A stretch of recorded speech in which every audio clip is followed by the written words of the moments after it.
JBNN will keep you informed. I'm Michelle Jones. Hi guys. Before we go into the news, please remember to like, subscribe, leave a comment, and share the news with someone today. Now on to the news. Chinese businessman robbed and gun stolen. A businessman in Onoto Bay, St. Mary, was reportedly robbed and his licensed firearm stolen during a home invasion on Tuesday. According to police reports, 35-year-old Jin Long Liao, proprietor of Jin Long Supermarket, was out on his balcony at around 11 p.m. when two armed men, one with a gun and the other with a knife, ordered him inside. He was reportedly tied up and assaulted by the gunmen, who demanded to know the whereabouts of money as well as his gun, alcoholic beverages, and cigarettes. The gunmen searched his house and business place, which is located on the ground floor. The gunmen allegedly made off with 100,000 Jamaican dollars, jewelry valued at 3,500 US dollars, cell phones valued at 300,000 Jamaican dollars, and Leo's licensed Glock 17 9mm pistol with a magazine and 16 rounds. The gunman then escaped. The matter was reported to the police, whose quick response subsequently led to the recovery of several of the stolen items. The items were reportedly seized at a premises said to be in close proximity to where the incident took place. The St. Mary Criminal Investigations Bureau is investigating. St. Mary schoolboys slapped with wounding charges following gas station brawl. 3 male students of Taki High School in St. Mary were reportedly involved in an after-school brawl on Tuesday that left them nursing injuries and resulted in them being slapped with wounding with intent charges. Reports from the police are that the teenagers got into a dispute at the Texaco gas station while waiting for transportation in the town center. One of the boys is said to be 14 years old, the other two are 16. It is alleged that one of the older boys attacked the 14-year-old, stabbing him in his shoulder. The two older boys also allegedly received injuries to the shoulder, throat, elbow, and face.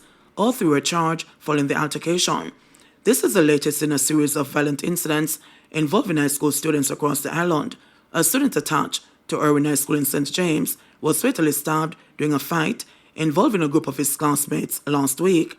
The St. Mary Community Safety and the Security Branch was called in and an intervention made at the school. We stand resolute in protecting the nation's children and condemning acts of violence against our children, acting head of the St. Mary Police, DSP Kevin Francis said. Another police corporal injured in gun battle. A police corporal sustained wounds after he was shot in the chest during a gun battle with armed men in Spalding on Wednesday. Spalding, although geographically located in Clarendon, falls under the control of the Manchester Police.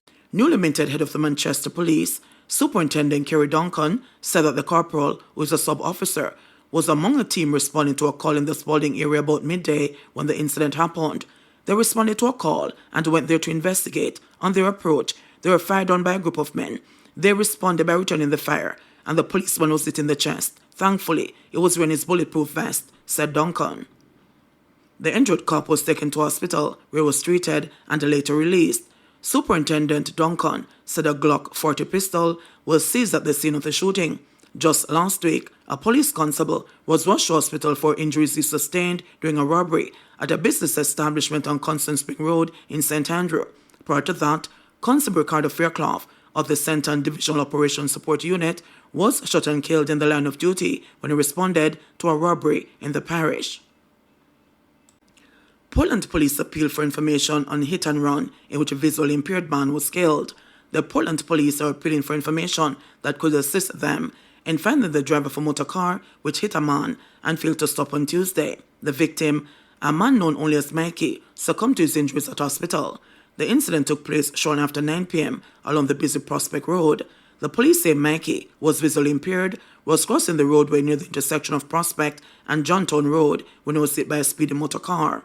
Residents claim that the man was hit and his body flung into the air before slamming to the road surface. Jamaican shooting suspect held in Dumrep.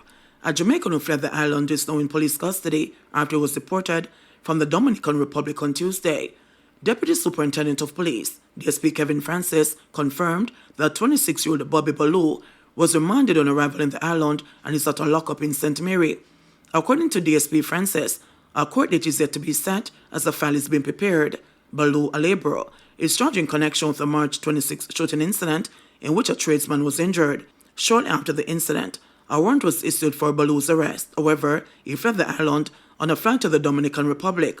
On arrival in the Spanish-speaking country, Baloo was apprehended and deported.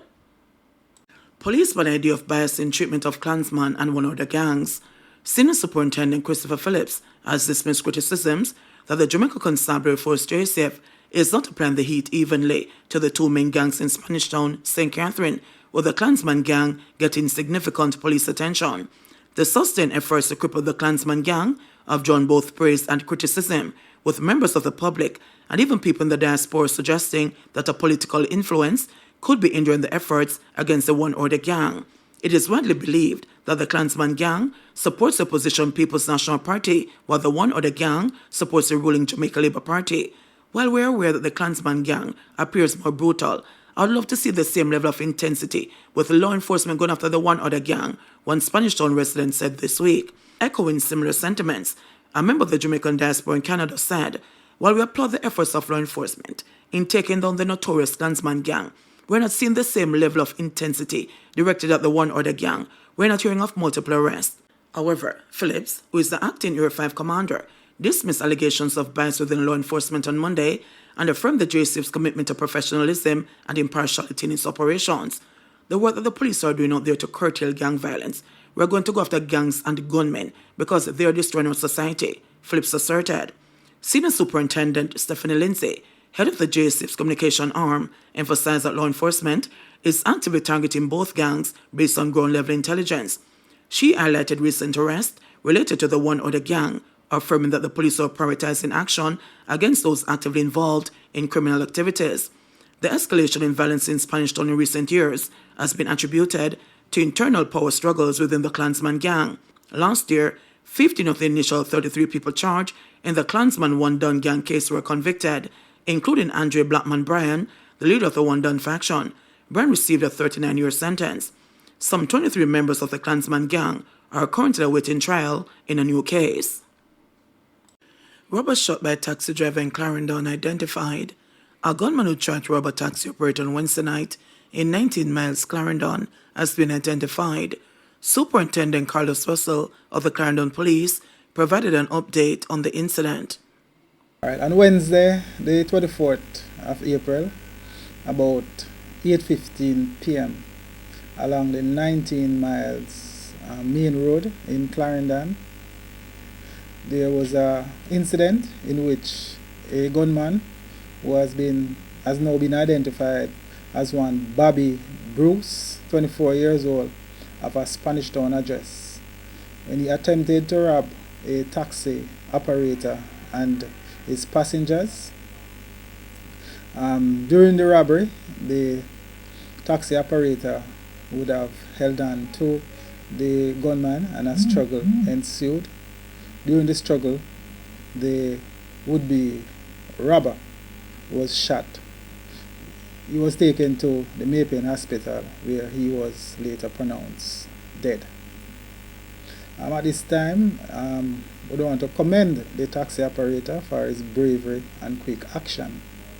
Also, firearm, a Taurus pistol, and 5 rounds were handed over to the police. In a situation like this, though, what's your advice to motorists, though? Because transporting persons still would have been difficult for you, even though you don't know them. Do you say you get any reports of any robbery like these at night? Well, this is a matter for the police, and what we will be doing is to increase our presence on the main roads. So we have been putting in additional patrols and vehicular checkpoints along our main arterial roads to check for these type of things, to search for men traveling with firearms. I know sometimes taxi operators or other motorists complain when we conduct these operational activity, but this is in an effort to ensure the safety of our traveling public. So you advise the taxi operators to cooperate? Yes, so we want the taxi operators to cooperate with us, and I will also ask them to be very vigilant and to observe their passengers when they board their vehicles. Some of these persons may act suspicious. These are sometimes persons they have not seen before on the particular route. And I will also ask them to just to have a number for a police officer that they can text or call to just to inform them that, look, I have a suspicious passenger in my vehicle, and I want the police to stop me along the route and do some searches or things like that. So these are very important. But as you see, the address of this this robber is from the Spanish Town area, and it is one of the issues that we have been having here in Clarendon. Migrant criminals coming into the space to commit various crimes such as murders, robberies, etc. So we are aware of some of these activities, and we are putting things in place so that we can arrest and charge these persons. When things like this happen, though, do the police have the view that they might have a support in the parish? Well, not all the while they have support. Some of these persons are acting on their own, whilst you have some that have persons that work with them to identify unsuspecting prey. Thank you, sir.